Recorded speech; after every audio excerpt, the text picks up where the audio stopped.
नमस्कार, special report में आपका स्वागत है। मैं हूं अभिनव। अभी आज उत्तराखंड में ग्लेशियर के फटने से एक ऐसा सैलाब आया जिसने किसी को संभलने का मौका तक नहीं दिया। ग्लेशियर के टूटने से तपोवन इलाके में सैलाब ने जमकर कहर मचाया। एनटीपीसी का ऋषि गंगा पावर प्रोजेक्ट इसकी वजह से पूरी तरह से बर्बाद हो गया है। इस तबाही की कहानी सुनिए उन लोगों से जिन्होंने इसे पास से होते देखा है।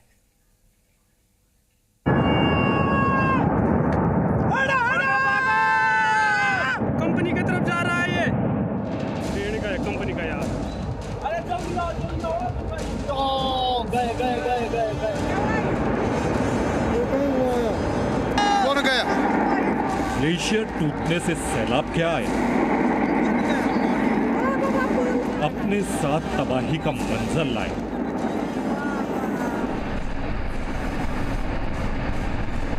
ग्लेशियर टूटकर ऋषि गंगा नदी में गिरा। ऊपर तो हमारा ऋषि गंगा जो प्रोजेक्ट था वो समाप्त हो चुका है और इतनी भीषण जो आपदा आई हुई है, ये जो हिमपात और ग्लेशियर फटने का ये कारण हो सकता है और इसमें काफी लोगों की जानमाल की खतरा हुई है। जहां तपोवन इलाके में 2-3 बांध अंडर कंस्ट्रक्शन थे,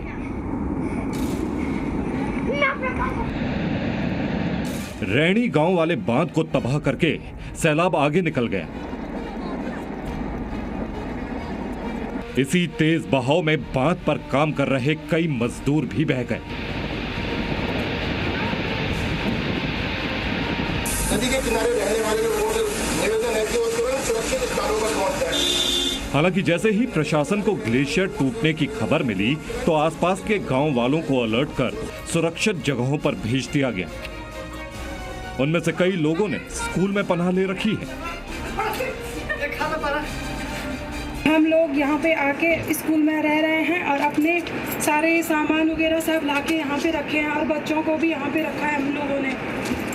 देखिए भाई, तूफान आ रहा जबरदस्त। ग्लेशियर के अचानक टूटने से रैणी गांव के पास बांध पर काम कर रहे मजदूरों को संभलने का मौका भी नहीं मिला और सैलाब में कई मजदूर बह गए। जिन लोगों ने टनल में छिपकर अपनी जान बचाने की कोशिश की, उनमें से कुछ का तो रेस्क्यू कर लिया गया,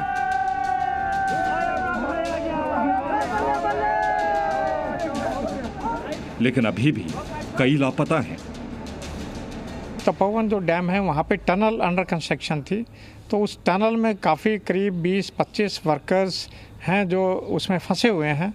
तो हमारी आईटीबीपी की टीम पूरी की पूरी रेस्क्यू ऑपरेशन साइट पे है और पूरे के पूरे एफर्ट्स जारी हैं। करीब 9-10 डेड बॉडीज़ रिवर से रिकवर कर ली गई हैं। बाकी के बारे में सर्च जारी है। तो सारे के सारे मिलके सारे एजेंसीज मैक्सिमम जनरल लोगों को रेस्क्यू करने की पूरी कोशिश जारी है।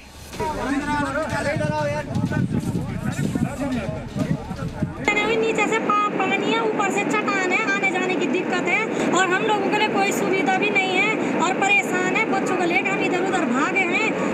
बहुत मुश्किल से हम बच पाए हैं और छोटे छोटे भाई बहन है। मेरे पापा डैमेज है, एक पैर से मम्मी करती है। हम सब पूरा मोहल्ला ही खाली हुआ है।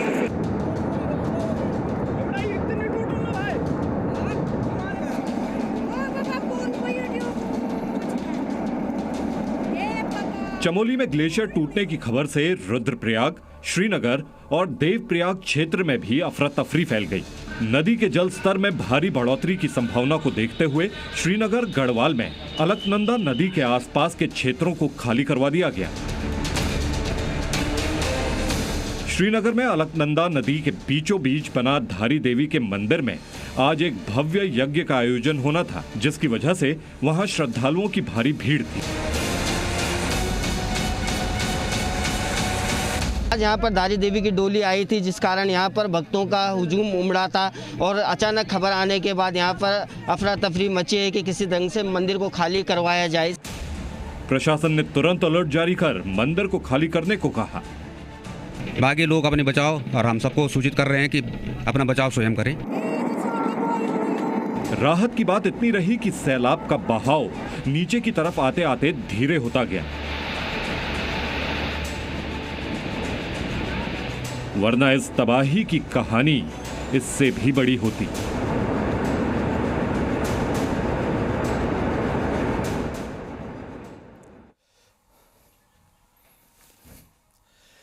जब सुबह 10:30 बजे ग्लेशियर के टूटने से सैलाब आया तो किसी ने इसकी कल्पना तक नहीं की थी। खबर मिलते ही राज्य और केंद्र की एजेंसी अलर्ट हो गई। हालांकि इस सैलाब से अभी भी 100 से ज्यादा जान जाने की आशंका है, लेकिन राहत की बात इतनी रही कि आगे बढ़ने के साथ ही सैलाब थमने लगा, जिससे निचले इलाके के लोग सुरक्षित हैं।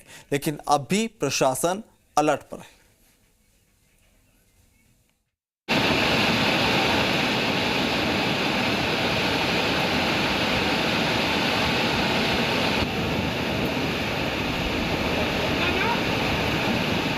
देवभूमि में जिंदगी रोज की तरह सामान्य चल रही थी, तभी तबाही एक बड़े सैलाब की शक्ल में आई।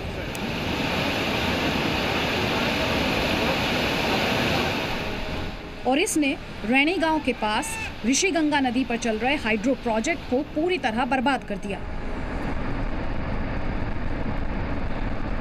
यहाँ पे एक निर्माण कंपनी है हमारे यहाँ, जो गंगा है हमारे बचाने के लिए था इस गांव को, उनका काफी नुकसान, क्योंकि इसके नीचे सुरक्षा दीवार बन रही थी, उससे उनको थोड़ा नुकसान है।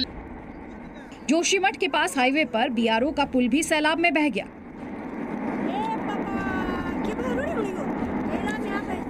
ग्लेशियर टूटने से ऋषिगंगा में तो पानी का स्तर पहले ही काफी बढ़ गया। साथ ही रैनी गांव के पास जहां ऋषिगंगा धौली गंगा नदी में मिलती है, वहां का भी जल स्तर तबाही के स्तर पर बढ़ गया। अचानक आई इस बाढ़ में गांव के 5-6 घर बह गए। तपोवन इलाके में धौली गंगा के पास एनटीपीसी का प्रोजेक्ट पूरी तरह तबाह हो गया।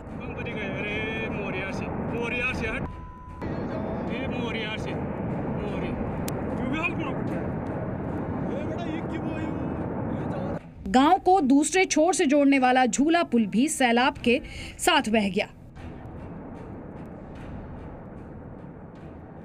पीछे दिख रहा है गाड़ा, बहुत गाड़ा, उसमें सिलेंडर, गाड़ी के टायर और कई मलबे, पेड़ बहुत आ रहे थे, लेकिन इतना गाढ़ा पानी हो गया, कितना कि जैसे सीमेंट का वो घोल होता है, इस तरह से अभी वो इस तरह से आ रहा था कि बहुत ज्यादा भयानक।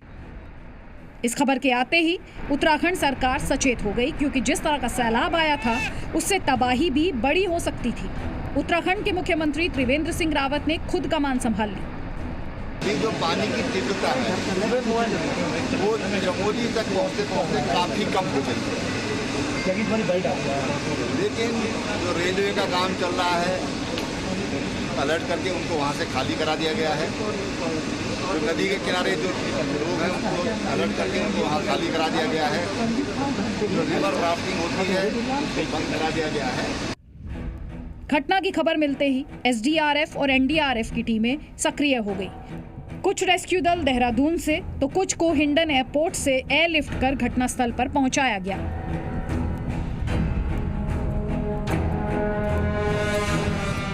ऋषिगंगा का hydro electric project under construction है, उसी के और थोड़ा सा नीचे बीआरओ का एक प्रोजेक्ट अंडर कंस्ट्रक्शन है। तो बराज डैमेज हुआ है और हाइड्रो इलेक्ट्रिक प्रोजेक्ट डैमेज हुआ है, और वहाँ कई वर्कर्स भी थे। तो अब ये नहीं पता कि कितने लोग हताहत हुए हैं, लेकिन वो एक डेवलपिंग सिचुएशन है जिस पर हम लोग नज़र रख रहे हैं। जहाँ तक एनडीआरएफ का सवाल है, एनडीआरएफ की एक टीम देहरादून में थी, वो उसी वक्त रवाना हो गई थी। अब उस पानी से जो खतरा है उसी पर नज़र रखना है। असम और पश्चिम बंगाल के दौरे पर गए प्रधानमंत्री भी लगातार स्थिति पर नजर बनाए हुए थे। ग्लेशियर टूटने के कारण, पहाड़ नदी में गिरने के कारण पानी का बहाव बहुत बड़ा है। पहले ऋषिगंगा और बाद में अलकनंदा, वहां पर जलस्तर बढ़ने की शुरुआत हुई है। कुछ लोगों की हताहत होने की भी प्राथमिक सूचना हमें मिली है। एनडीआरएफ की 3 टीमें वहां पहुंच गई है। पूरे राज्य का तंत्र भी वहां पर एक्टिव हो गया, एसडीआरएफ की टीमें भी पहुंची है। बाद में मुख्यमंत्री स्थिति का जायजा लेने घटनास्थल पर गए। आईटीबीपी, वायुसेना, सेना सबने इस स्थिति को संभाला। किसी को ये मालूम नहीं था कि ये सैलाब कहां तक और कितनी तबाही मचाएगा। लेकिन वक्त रहते सारी एजेंसियों ने तालमेल बनाकर स्थिति पर काबू पा लिया। ब्यूरो रिपोर्ट, जी मीडिया।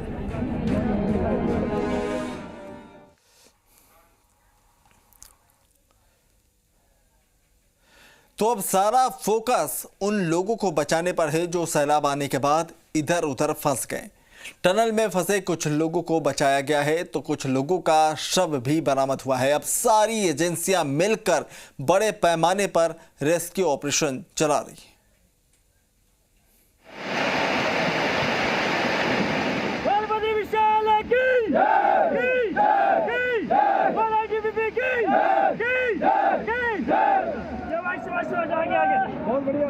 अचानक आए सैलाब से बचने की कोशिश में जो लोग टनल में फंस गए थे, उनको निकालने का काम युद्ध स्तर पर चल रहा है।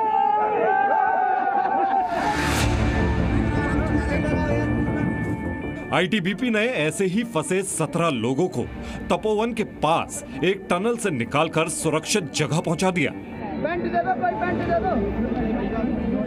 अब ये दूसरे टनल में फंसे लोगों को निकालने की कोशिश में लगे हैं।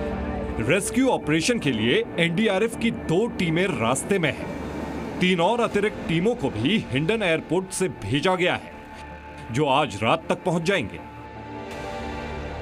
कम से कम 200 आईटीबीपी के जवान घटनास्थल पर रेस्क्यू ऑपरेशन में लगे हैं। सेना की इंजीनियरिंग टास्क फोर्स यानी ईटीएफ के एक कॉलम को भी इस काम में लगाया जा रहा है। नौसेना के गोताखोरों को भी वहां भेजा जा रहा है। वायुसेना भी अलर्ट पर है। इनके अलावा एसडीआरएफ भी रैणी गांव में रेस्क्यू ऑपरेशन में मदद कर रही है।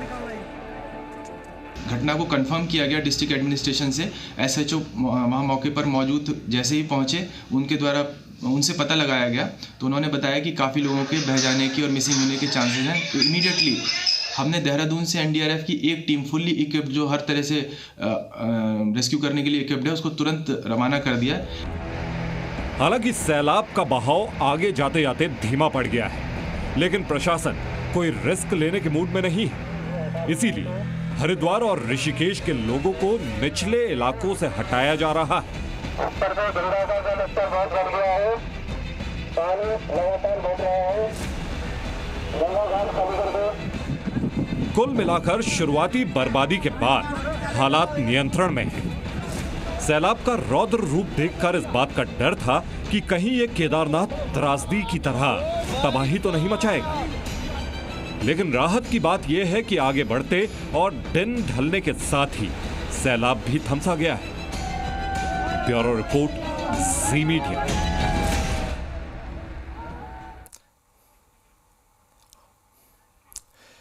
उत्तराखंड के चमोली से सैलाब की तस्वीरें ठीक वैसी ही थी जैसी साल 2013 में केदारनाथ से सामने आई थी। 2013 में केदारनाथ में भी आपदा ग्लेशियर के कारण ही आई थी और 2021 में जोशीमठ आपदा के पीछे भी वजह ग्लेशियर ही है।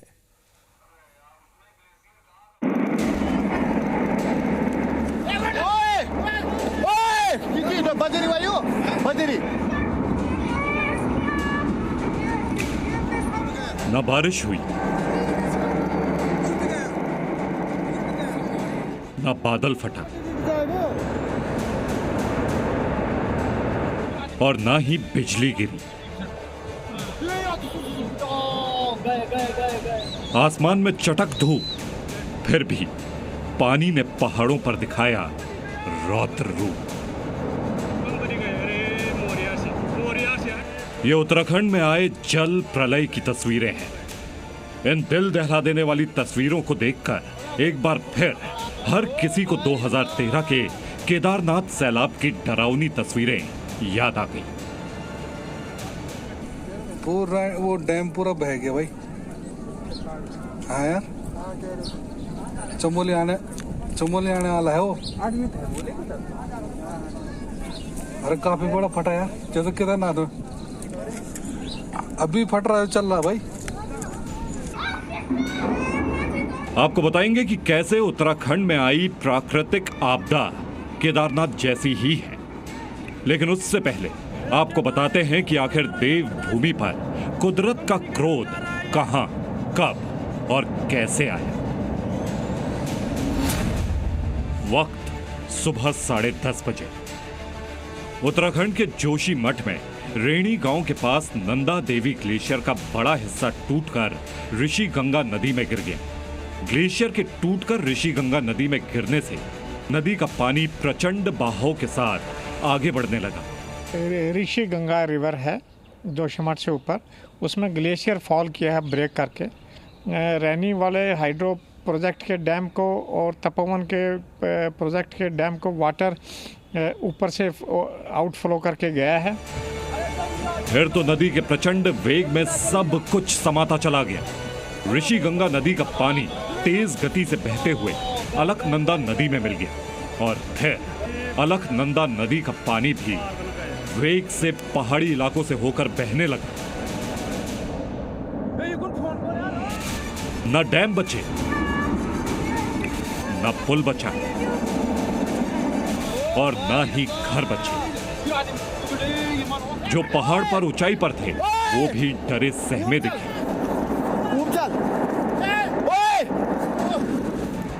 रविवार को ऋषि गंगा और अलकनंदा के रौद्र रूप को देखकर उत्तराखंड के लोगों को 2013 का केदारनाथ का मंदाकिनी नदी का खौफनाक मंजर याद आ गया।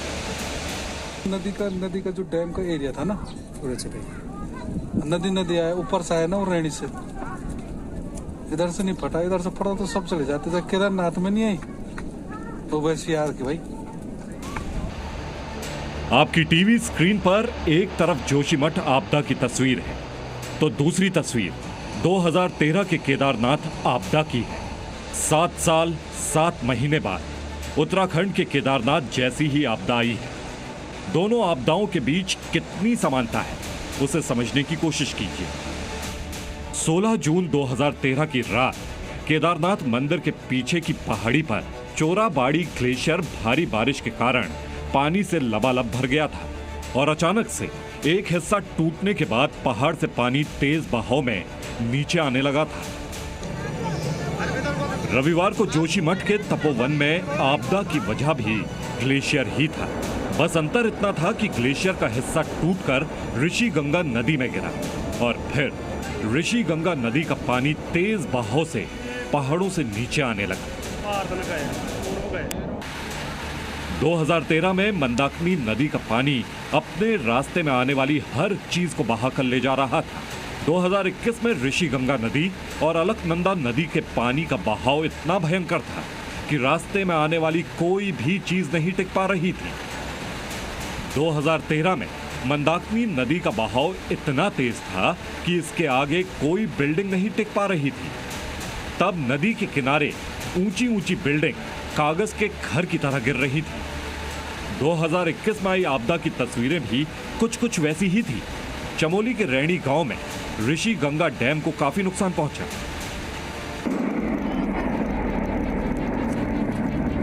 तपोवन में आए सैलाब में पानी के प्रवाह अपने साथ पुल को भी बहाकर ले गए।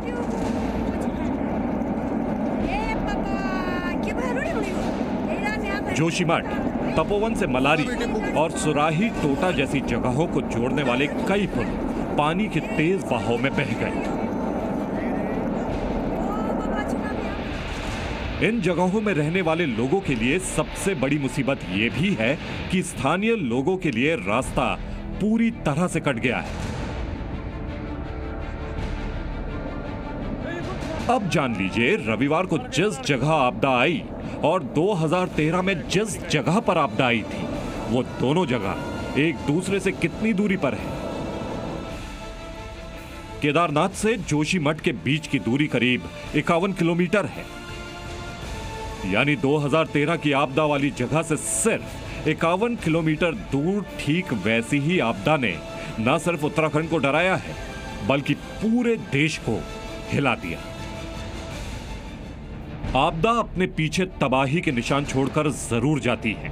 2013 में जब केदारनाथ में आपदा आई थी तो बहुत भयंकर तबाही मची थी। आपदा के बाद हर तरफ सिर्फ और सिर्फ मलबे ही मलबे दिख रहे थे। जोशीमठ आपदा के बाद भी ठीक वैसी ही तस्वीरें सामने आई हैं। जगह जगह सिर्फ मलबे दिख रहे हैं। रेस्क्यू टीम मलबे में से लोगों को निकालने की कोशिश में जुटी हुई है।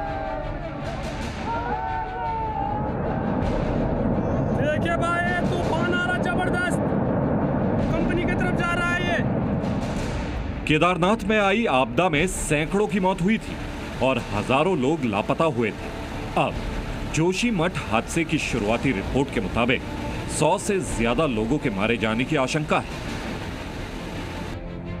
2013 की आपदा से उत्तराखंड बड़ी मुश्किल से उबर पाया था और जोशीमठ आपदा ने उत्तराखंड को फिर से झकझोर दिया है। अब पूरा देश बस यही दुआ कर रहा है कि उत्तराखंड को केदारनाथ जैसा नुकसान ना हो।